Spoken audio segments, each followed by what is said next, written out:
Police বলছে যে CCTV ফুটেজে তাদের দেখা গেছে, তাদেরকে তারা অ্যারেস্ট করবে এবং যারা যারা এটার সাথে জড়িত না তাদেরকে তারা এজাহারে যুক্ত করবে না। এখন আমি বলছি যে আমি আপনাদের বলতেছি যে 4 জন যে বাদ দেওয়া হয়েছে তাদের যে মানে আমার মামা মারার আগে যে তাদের সিসিটিভি ফুটেজ আছে দোকানের ভিতরে, তাদের যে কথাবার্তা চলাচল এগুলো সবকিছু যদি তারা তদন্ত করে তাহলে তো বের হয়ে যায় যে রাকেশ, কায়ুম মোল্লা, আনোয়ারুল রানী, তোফাজ্জল হোসেন বাবুল এরা কিসের সাথে জড়িত।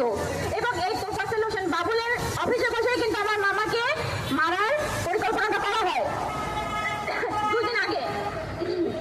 তো এই ক্ষেত্রে পুলিশে যখন বলছে তখন তারা বলছে যে না, আমরা সিসিটিভি ফুটেজে যারা তাদের দেখা গেছে তাদেরকে আমরা অ্যারেস্ট করবো এবং যদি তারা এটার সাথে জড়িত থাকে আমরা তো অজ্ঞাত রাখছি, তাদেরকে এটার সাথে যুক্ত করা হবে।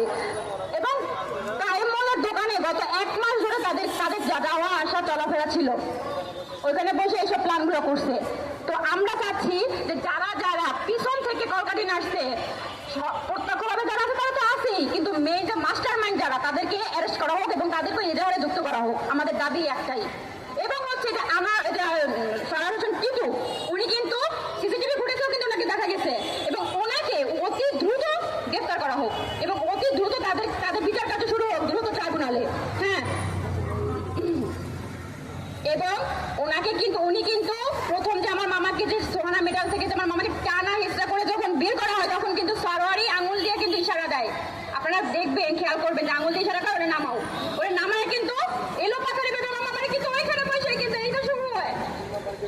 3 নাম্বার গেটেও কিন্তু সারারাজের টিটো ছিল, বাবলি ছিল এবং আমি আপনাদের বলেছিলাম যে ইন করা ছিল সাদা শার্ট এবং সাদা প্যান্ট, ওইটা কিন্তু বাবুল ছিল।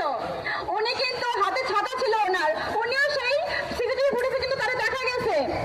এখানে কিন্তু বলতে পারবে না যে তার কোনো দায় নাই, দায় তো অবশ্যই আছে। যারা আমি মনে করি যারা মারছে তারা তো অপরাধী, কিন্তু যারা মারাইছে তারা কিন্তু তার থেকে বড় অপরাধী।